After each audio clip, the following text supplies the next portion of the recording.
Hey folks, it's your man E, and we are here in the rain, believe it or not, in Santa Barbara with Ajax. Now, Ajax is a great dog, but like many dogs, there was reactivity. There was like crazy stuff going on. And when he came to us, his mom and dad said, he's really nice. We're like, I know, he is. He's a really nice guy. But the thing was, he was going crazy. And folks, I had a video I just put up talking about doing slow obedience sessions with a dog. And now we're doing an obedience session at a fast rate with a lot of engagement and a lot of fulfillment. And we're using the toy. And you could see how Ajax is like super stoked to be looking up at Jeff and really excited to get this reward. And folks, it's so important that if you have a high drive dog or a dog that's intense, you practice training with them when they're excited like this. You practice actually, presenting them with this option to say, hey man, if you do the obedience and you look up at me, yeah, I'll throw the toy. You'll get a run around. Or maybe even you take them to a field and you say, hey, lay down, stay right here, and then release them to go run around or, chase squirrels, whatever. So what I want to talk about right now is this behavior too that's happening right here, and lead in a little bit to how this plays into the bigger picture. Okay, you could see there what Ajax was doing was running away from Jeff, and he was saying, hey, I want you to throw the toy. Like, over here is where all the fun is. And although that may be the case, we have to realize Ajax is a dog that tends to run away from his human and react to things that are running away. And so it's really important that we start explaining to him the point from which you chase things should be next to me. And I would rather have you close to me when I throw things and you chasing something that I'm clearly holding and like you're running away from it, like after you're looking up at me, than you being away from me and then anticipating that you're going to run further away from me. Now, additionally, by Jeff having the toy and then having him follow him around, I'm explaining to him the thing you chase is ultimately like me. It's something that I possess, and it's something that you're going to follow around in a controlled manner. Now, if I don't do this step, and I know he's been doing he was laying down, and then we were throwing the toy, which was great. Well, what's going to happen is he's going to start to understand that, although I can lay down and I can control myself, I don't know how to move and follow this thing in a controlled manner. And so here we get to have him practice following the human in a controlled manner who's holding the toy, and then he gets to chase the toy really fast. So we're teaching him like, hey, follow me around calmly and then chase the toy fast versus, lay down and stay stationary and then I'll throw the toy, or, stand away from me and then I'll throw the toy, which is fine, But I'd rather have him understand, no, walk with me in an excited fashion where you're looking up at me with excitement, and you're looking up at me, ideally up at my eyes eventually.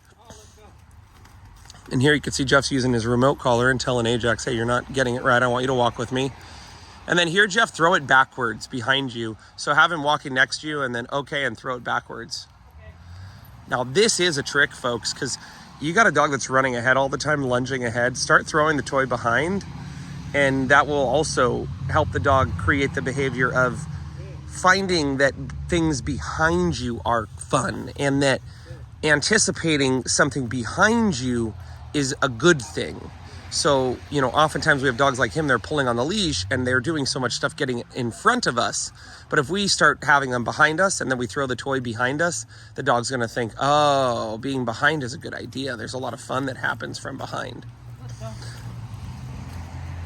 Once you have this basic concept down of like how to do commands, how to pause the game, how to use your remote collar at a low level, your leash at a low level, your remote collar at a high level, your leash at a high level, and you could start being dynamic like this with your dog, both of you are going to have such a good opportunity to practice obedience when they're excited, and even when you're excited and having fun.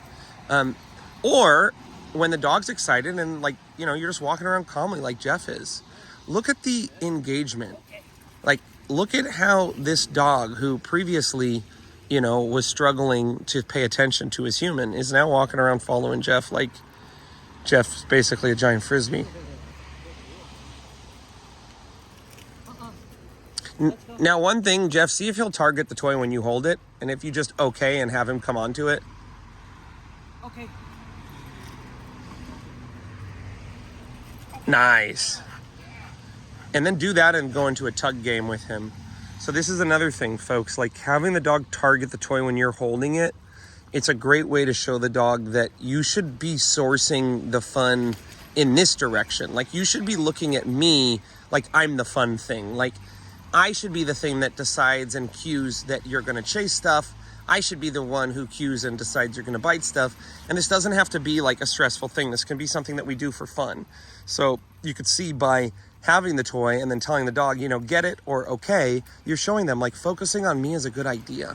Folks, so often dogs like this, because we haven't played with them in a certain way, they're very confused and they are obsessively chasing things away from us. They're obsessively looking for fun away from us, when if we change the way we play with them, change the way we present the toy, very quickly we'll start developing those foundational skills of looking up at us in an enthusiastic way, trying to seek out engagement with us in order to get fun, seeing the training tools as something that leads to fun and leads to excitement and leads to a release of, you know, their crazies, instead of, hey, listen to the leash and then do nothing, or listen to the remote and do nothing. It's like, well, yeah, sometimes you listen to the leash and you do nothing, buddy.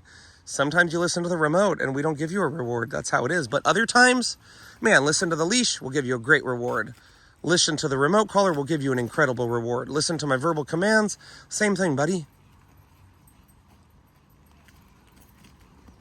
And this is something to think about. You know, if I had a dog that was chasing things too much, I might work on a lot of impulse control in my chasing. Let's go. If I had a dog that, you know, lacked confidence, maybe I would work on playing tug with them and build up a little bit more confidence if I felt like they were kind of scared. Maybe if I had a dog that was chasing things too much, I might get them more interested in tug so that they are less interested in chasing things. There's just, like I said, so much to do, folks. So just a little video of an exciting, you know, high release, you know, high reward training session with the remote collar with Ajax here. I hope you found it helpful. Of course, like and subscribe the video, and you can find me online, followtheleadercanine.com, if you ever want to hire me for a remote individual session. You can also find my poetry book online, Loving, Leading, and Losing, Stories from the Dogs That Train Me. Now, at this point, we'll probably cool down with Ajax for 5 or 10 minutes, pet him, and we'll end the session. Okay, take care, folks.